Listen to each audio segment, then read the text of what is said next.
भक्तों, ओम नमः शिवाय, श्री शिवाय नमस्तुभ्यम, जय श्री महाकाल। जी हाँ भक्तों, आज की वीडियो में जो मैं वो उपाय बताने वाला हूँ ना, वो केवल एक उपाय नहीं है, शिव जी का साक्षात वरदान है। क्योंकि आज की इस वीडियो में मैं आपको ऐसे ऐसे उपाय बताने वाला हूँ जो कि आप देखेंगे कि भगवान भोलेनाथ आपके साक्षात बगल में ही हैं।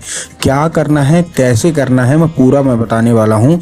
और एक चीज़ मैं और आपको बताने वाला हूँ कि आज का ये इस उपाय को लगभग 1.5 लाख लोगों ने किया है, ठीक। और उसमें से 1,02,000 को फायदा मिला है। अब आप ये सोच रहे होंगे कि जब 1.5 लाख लोगों ने ये उपाय किया तो केवल और केवल 1,02,000 लोगों को ही फायदा क्यों मिला, बाकी के 48,000 लोगों को फायदा क्यों नहीं मिला? उसके पीछे का मैं कारण भी बताऊंगा कि उनको क्यों नहीं मिला, और केवल 1,02,000 जो लोगों ने किया उनको ही क्यों मिला। तो बस वीडियो में पूरा बने रहिएगा। और एक चीज़ ध्यान रखिएगा, अगर आप भगवान भोलेनाथ के सच्चे भक्त हैं तो अभी वीडियो रोक के हर हर महादेव लिख दीजिए। उससे होगा क्या, आप इस उपाय को बहुत ही ध्यान से सुनेंगे, आपकी भक्ति भगवान भोलेनाथ तक पहुंचेगी, और जो मैं आपको वरदान बताने वाला हूं वो भी आपके मुख से बिल्कुल अच्छे तरीके से निकलेगा और आप भी वरदान पा सकते हैं। तो तुरंत वीडियो को रोक के हर हर महादेव लिखते हैं, ठीक है। अब हम आगे चलते हैं। सबसे पहले तो ये जो 1.5 लाख लोगों ने मतलब जो उपाय है उसको प्रैक्टिकल किया है, वो है क्या? जिनका बच्चा नहीं पढ़ता, सबसे पहली बात, जिनका बच्चा नहीं पढ़ता उन्होंने ये उपाय किया। अब क्या हुआ, गुरुदेव की कथा में आपको भी पता है, भीड़ आती है लाखों में भीड़ आती है। और वो लोग करते क्या है, ज़्यादातर जो भक्त होते हैं वो पत्र के द्वारा अपनी इच्छा और पत्र के द्वारा जो उनकी मनोकामना होती है ना, वो गुरुदेव तक पहुँचाते हैं। तो अभी गुरुदेव की कथा चल रही थी 4 से 5 महीना पहले, तो लोगों ने क्या किया, अपनी इच्छा मनोकामना गुरुदेव तक पहुंचाई। अब जैसे ही गुरुदेव के पास पत्र पहुंचा और गुरुदेव ने पत्र पढ़ा, तो हाँ उन्होंने देखा कि ज़्यादातर जो भक्त हैं उनकी क्या है, केवल एक यही मनोकामना है कि गुरुदेव कृपया करके कोई उपाय बता दें, हमारा बच्चा पढ़ता नहीं है, हमने क्या कुछ नहीं किया, बहुत अच्छी उसको स्कूल में डाल के रखा है, बहुत अच्छा उसको कोचिंग ट्यूशन दे रहे हैं, हर एक तरह की सुख सुविधा दे रहे हैं, लेकिन फिर भी जो बच्चा है वो नहीं पढ़ता। अब जैसे ही गुरुदेव ने ये देखा, तभी गुरुदेव ने 2 से 3 उपाय बता डाले।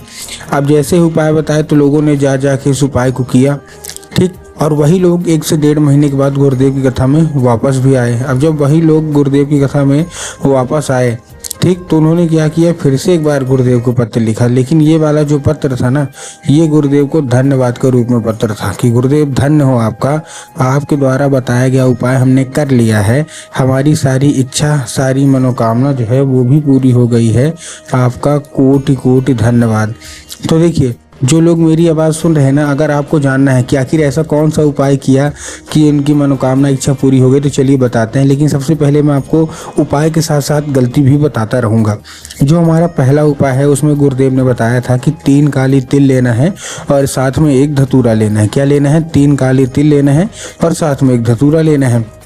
और ये लेके अपने बच्चों को कहाँ भेज देना है? सीधा शिव मंदिर। अब जैसे ही आपका बच्चा शिव मंदिर पहुँचेगा, शिव मंदिर पहुंचने के बाद उसको बोलिएगा क्या कि दक्षिण दिशा में खड़ा हो जाए और उत्तर की ओर चेहरा कर ले। अब देखिए, दक्षिण और उत्तर में बहुत सारे लोग कंफ्यूज हो जाते हैं, ठीक ना, कि दक्षिण क्या है उत्तर क्या है, हमको थोड़ा साफ साफ बताओ।